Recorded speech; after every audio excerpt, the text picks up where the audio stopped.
Israeli forces have killed at least 237 journalists since the war began. Many of them worked for Al Jazeera. In December 2023, our cameraman Samuel Abu Dhaka was killed by an Israeli drone strike while reporting in Khan Yunis. Al Jazeera bureau chief Wael al-Dadu was wounded in that attack. In January 2024, Wael's eldest son, journalist Hamza al-Dadu, was killed in an Israeli attack while on assignment. Earlier strikes had already killed Hamza's mother and other family members. And 6 months later, journalists Ismail al-Ghul and Rami al-Rifi were killed in an Israeli strike in the Shati refugee camp west of Gaza City. And in March this year, Al Jazeera Mubashir journalist Hossam Shabat was killed in Beit Lahia in northern Gaza.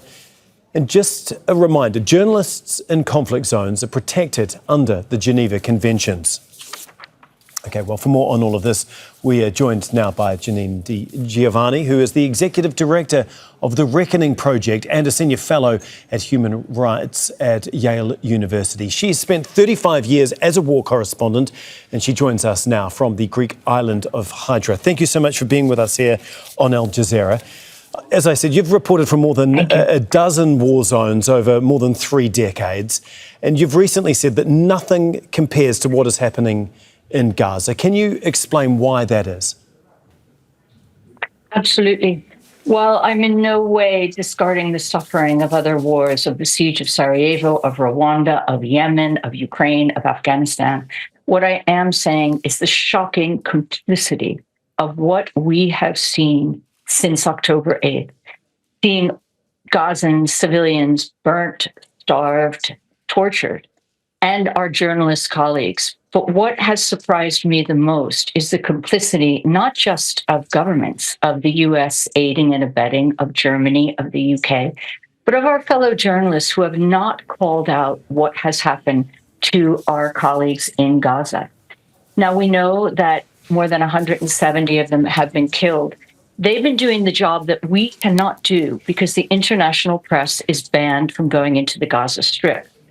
Even when it does open up, we will realize the horrors of what has happened.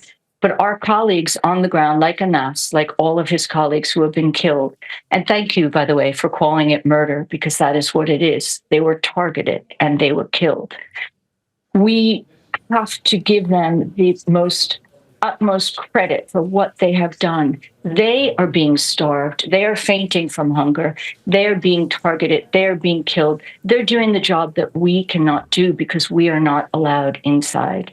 So I think that the complicity, not just of governments, but of mainstream media who have not called it out, who now are horrified at what's happened. But that's after 70,000 civilians have been killed. Yeah, and almost 2 years of this war. A year ago, you spoke out way back then about the silencing of journalists, saying, I knew if I wasn't allowed into a country, something truly evil was happening there. Can you just explain why you think Israel has not allowed people, journalists, foreign journalists into Gaza, and how successful they have been in trying to suppress some of the stories that haven't been able to get out? Well, first of all, they don't want us to see what they are doing. They don't want the international press inside. They will take selected journalists embedded with the IDF who are friendly to them and take them on the outskirts and show them what they want them to see. But basically, those of us that they know will be looking for human rights violations and evidence of war crimes. So what the Al Jazeera journalists and the rest of the journalists are doing is documenting war crimes. Remember that Netanyahu is wanted by the International Criminal Court and the International Court of Justice, the highest UN court in the world, is also beginning proceedings against Israel for their crimes. These journalists are documenting those war crimes. Like the White Helmets in Syria, Russia killed the White Helmets because they did not want that evidence to get out. So how does Israel suppress it? By maligning the journalist's character, by linking them to Hamas, by spreading Hasbara, which is basically propaganda that defends the state of Israel, by attacking anyone who does dare to speak out, attacking their character, trying to get the U.S. to ban them, cancel them, have them lose their jobs. So a lot of journalists have been frightened to speak out. And that, for me, has been extremely disappointing because our role is to be messengers. We are supposed to be bearing the truth and bringing to light these horrors that are inflicted upon civilians and the breaking of international law. Because when international law is broken, we have impunity. When you have impunity, you have a breakdown of the international world order. So right now, these tragic, tragic deaths of Anas and your crew, and my deepest condolences, is sending shockwaves through the world, which it should have right from the beginning.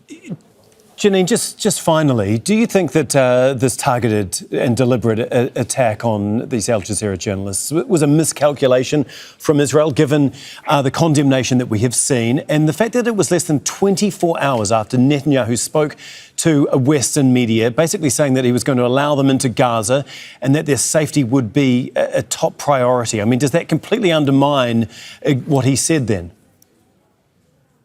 Well, the Western journalists he were bringing in were journalists friendly to the Israeli regime. He's not bringing in journalists who are going to point out what he's doing. And also, they're not allowed to go to talk to Gazans. They're going to be shown an IDF tour. It absolutely does undermine. Were they targeted? I believe so. And I do believe that if we look back at the Lavender Report published in 972 magazine by Yuval Abraham, an incredibly courageous Israeli journalist, we will see how the AI device, which basically controls the bombing spree in Gaza, how it works, and how Israel has callously and cynically said that collateral damage of civilians basically does not matter. So I think we should go back to things like that meticulously written report, Lavender. I urge everyone to look it up. It's in 972 magazine by Yuval Abraham, which shows how the AI devices target people like Anas and murder them.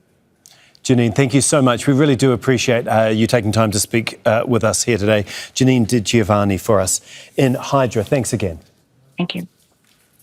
Thank you. Don't miss out. Get the full picture. Subscribe to Al Jazeera for reliable news and expert insights. Like, share, stay ahead.